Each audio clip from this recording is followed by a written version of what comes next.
So first night shift. It shouldn't be too hard.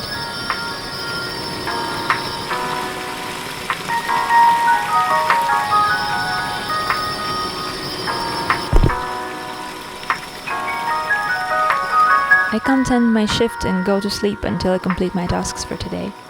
Should be written in a car somewhere. Clock looks broken, but it woke me up to my shift. Interesting. The place seemed creepy when I arrived, so I locked the door. The keys should be around somewhere.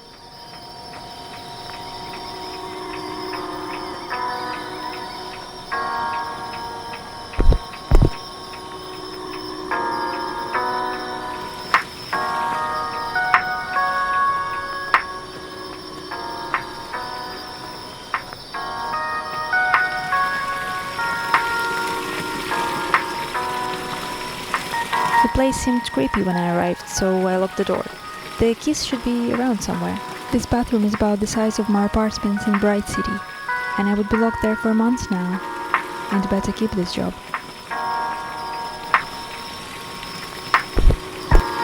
Crappy memory, but at least I'm well organized.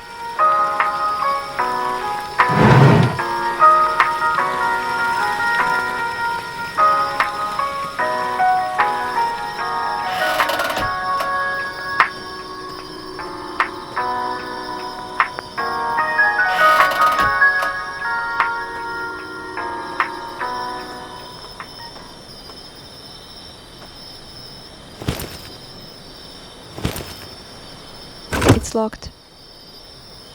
Jasper should have the keys at the office.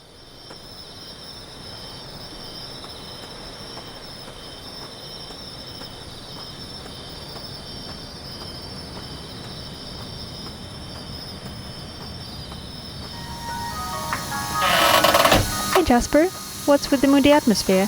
Great talk as always. Thanks for keeping the keys safe, Jasper. I'd say Jasper's creepy if I haven't seen the day shifts workers.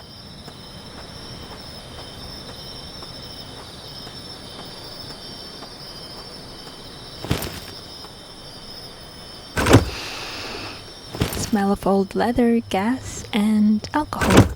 Yep, I love this car. I'll call you Christine from now on. I don't know you, Clark, but I'm grateful music can save my day. Or night, actually. Also, I hope you left your booze somewhere. I might need it.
To remember, it's not a video game. Arrow points to the north and not towards my target.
gas station.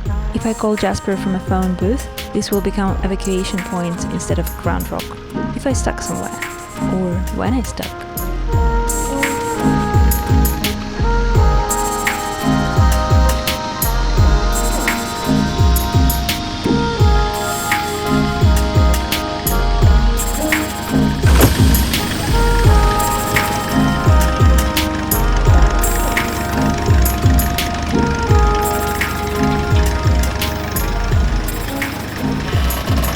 Good luck to anyone who expects actual gas station services here.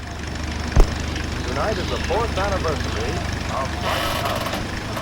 After 4 years of fantasy and imagination, feels and thrills, Lighthouse celebrates by bringing to the microphone the internationally known actor whose name has become synonymous with the unusual and fantastic. The National Broadcasting Company takes pleasure in presenting Boris Karloff in the first of a special series of Lighthouse broadcasts.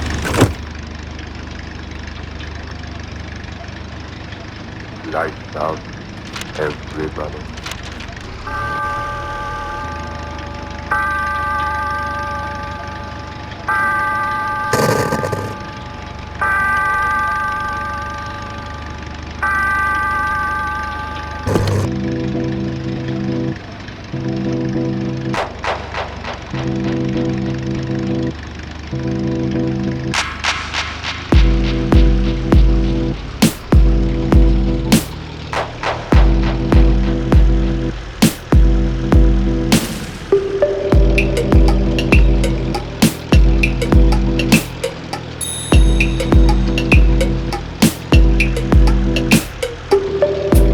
They said Wyvern likes the bridge near the Windland Plains.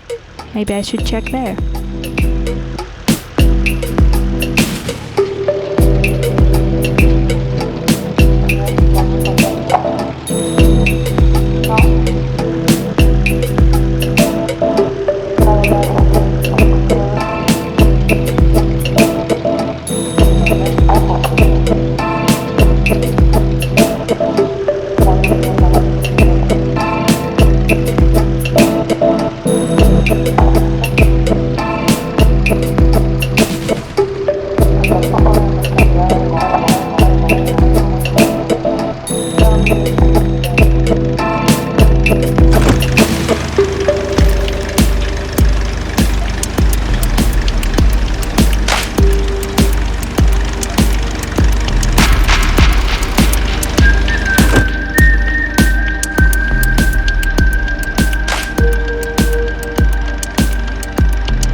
This is Arch Obler bringing you another in our series of stories of the unusual.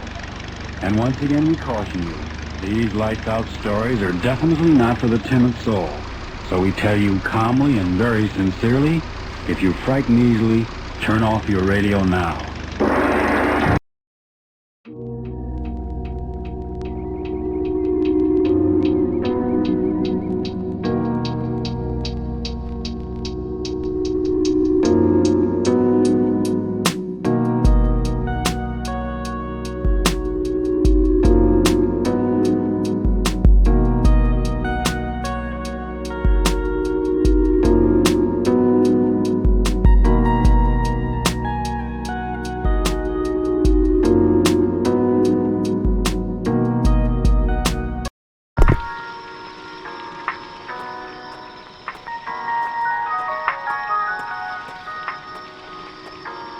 Crappy memory, but at least I'm well organized.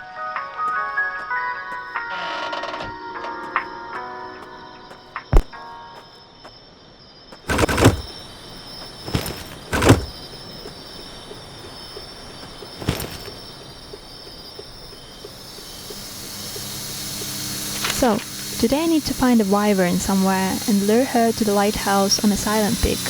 They told me to use satellite towers. Sounds fun.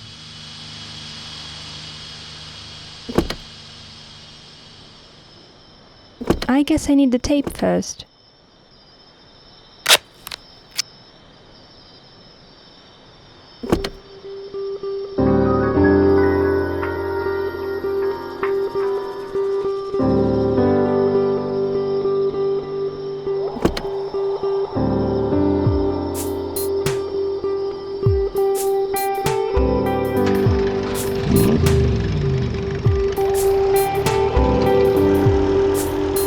guess I need the tape first.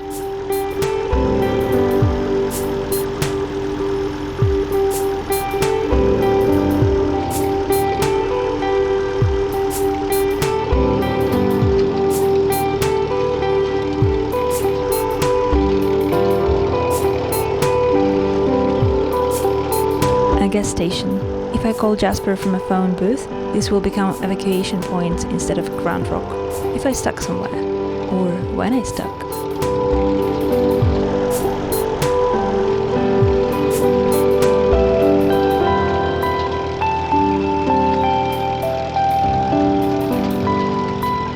Windlands plains, they produce most of the energy for Woodville and Bright City. But I remember frequent shutdowns this time of the year. I wonder, was it because of Titans?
Wow, she's beautiful. I hope she's not hungry.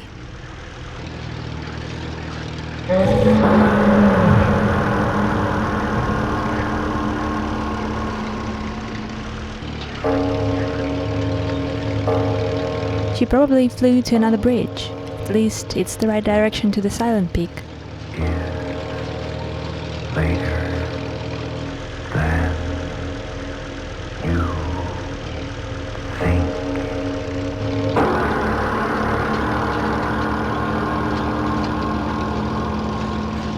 Let's go back tonight to another time, the time of King George III of England. But our story tonight is not of monarchy, it's the story of an ordinary man by the name of Samuel Jones, who had the extraordinary profession of state executioner.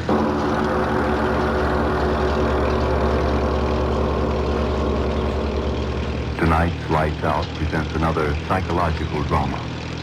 A play. Is it her at the top of the bridge? Taken not by the character himself, but by his thoughts.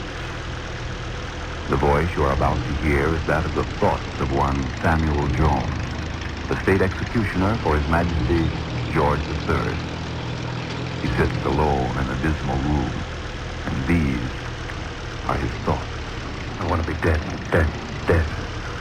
Do you feel anything when you're dead? Are you hungry? Are you cold? Are you tired when you're dead? No. When I'm dead, I've had peace, peace. I've got to have peace, kill myself. Yes. Bullet in my heart. My pain. I don't like pain, but it's constant. I remember hiking around this. We never came this close. There were patrols around. I've seen their faces when they cut them down, purple, black. I've seen their faces when the masks came off and there's pain in them, pain that twists their faces, grinds their teeth, and gives them living hell until at last they die. That's why I've got to use this pistol to kill myself. I can't stand pain. All I want is peace. Peace. It's getting late. I'd better do it quick before they get here. I ran much faster than they did, but they get here quick enough. I've got to be dead when they come in through that door. They can't possibly be dead in their grave. I'll be dead, dead, deep, deep in the grave. Why should they blame me? I only did my duty. Someone's got to be the hangman. Someone's got... I don't know you, Clark, but I'm grateful music can save my day. Or night, actually. Also, I hope you left your booze somewhere. I might need it.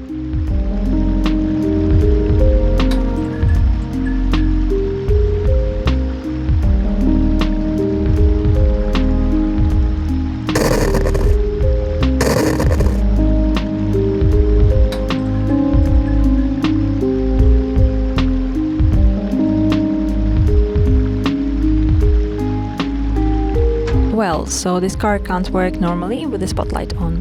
Good to know. No multitasking for Christine.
This is Arch Obler bringing you another in our series of stories of the unusual.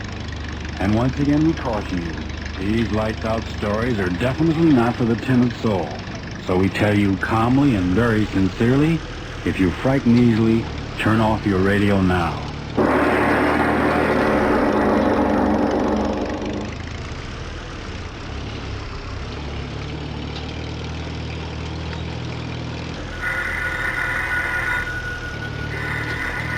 Miss Carter, answer the phone, please. Yes, Mr. Obler. Yes? Oh, yes, Miss Harrison. Here he is. Mr. Obler? Yes? Miss Harrison. Oh, thank you. Hello, Joan. How's the family lady? Oh, dear. Yeah, am I in trouble? Well, the last light's out. I just don't know what to write about. Oh, no, I got plenty of ideas, but... Well, men dying in foxholes, and what am I doing? Thinking of fantastic... Well, thanks very much, but I still insist that I ought to be... Yeah, okay. Sure, I'll make this last one a good one, and then that'll be that. If I live through it. Huh? No, I was just talking to myself. I've been doing that rather consistently these last few days. Yes, I guess all those zombies and ghouls and loup-garoos have finally caught up with me. Yeah, I know. 2 aspirins and a glass of water every half hour. Now look here, Miss Harrison, don't worry about me. I'll get the story written tonight if I have to talk to the devil himself to do it.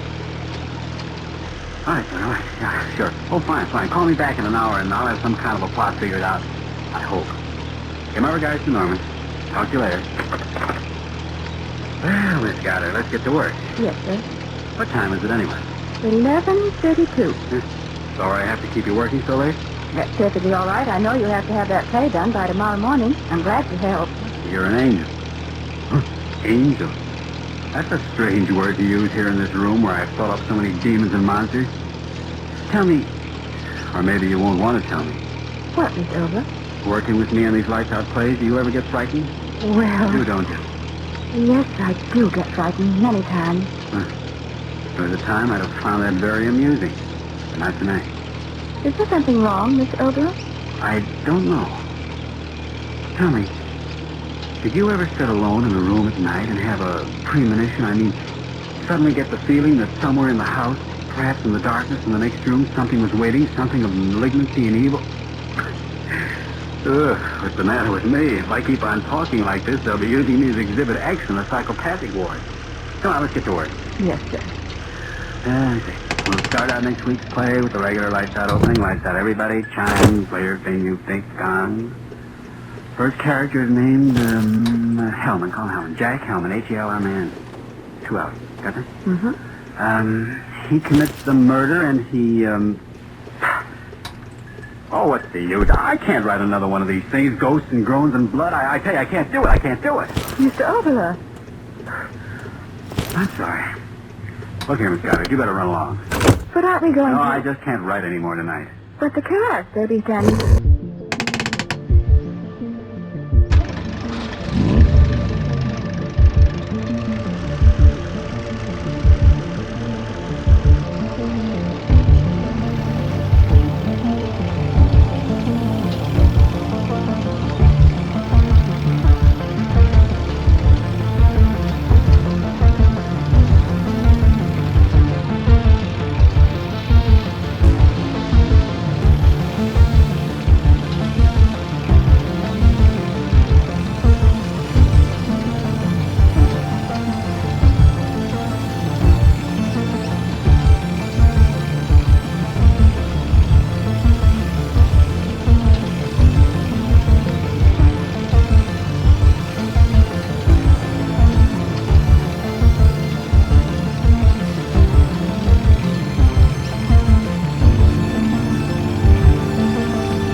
The National Broadcasting Company presents Lights Out, a summer revival of a famous series which many of our listeners will remember. Tonight's story, the eighth and the last in the series, is called... You can probably see only blue light.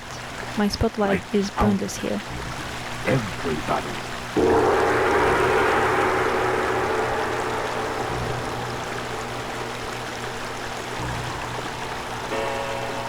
This is the witching hour.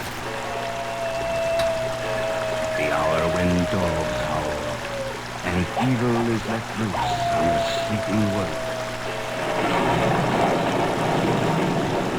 Just sit in the dark now and listen to Lights Out.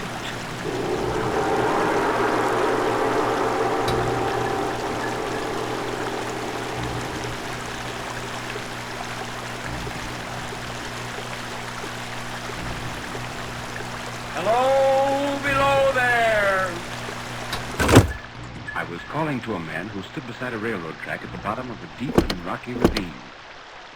One would have thought that, considering the nature of the ground, he would have looked up to where I was standing. But instead he turned and looked down the railroad line. I called again. "Hello, below there!"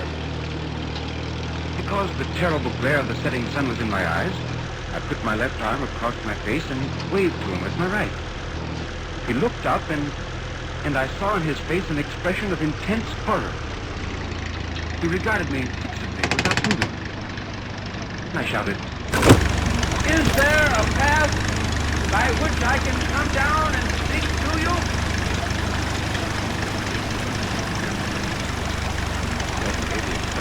Who was supposed to walk these stairs? Titans?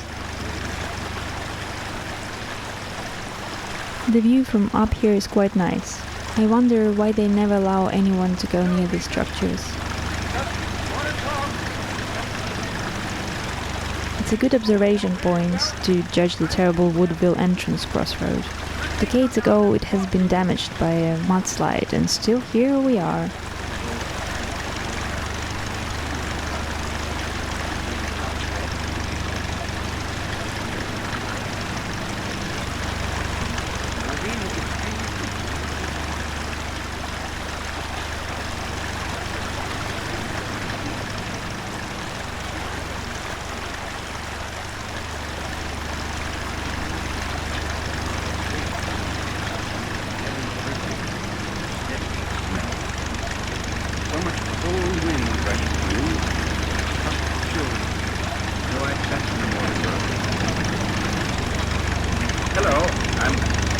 With the spotlight switched off, this makes no sense.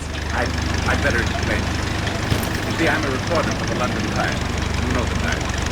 Yes, I know the Times. I'm a new man. I was assigned to do a series of stories on people who work at little-known occupations in the city. And strolling along, seeing you down here, I thought, here is a story. And that's the reason that brought you down here? Yes, perhaps I'd better ask you a few questions, hadn't I? For instance, how far down are we? I've never seen anything quite like this before. 52 feet. Is that considered deep for railroad cutting? Deepest in the country. 52 feet. And how long is the tunnel? 3/4 of a mile. I see. And that red signal light in front of the tunnel, is that part of your job? I mean, do you have to see that it stays lighted all the time? Don't you know that it is? Don't I know it is? No. You've been staring at me ever since I called you. Staring as though I were something to be afraid of. I'm just a newspaper reporter, that's all. Thought I'd seen you before. See me?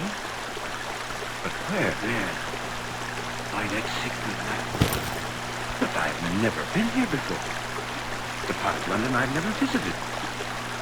No, you may be sure of that. Perhaps I may. Yes, I'm sure I may. I beg your pardon for being so unfriendly. It's just that, well, I made a mistake. That's all right. I shouldn't have come down, I suppose. After I saw this unusual ravine in the tunnel and your job down here, I felt I had to come down and talk to you.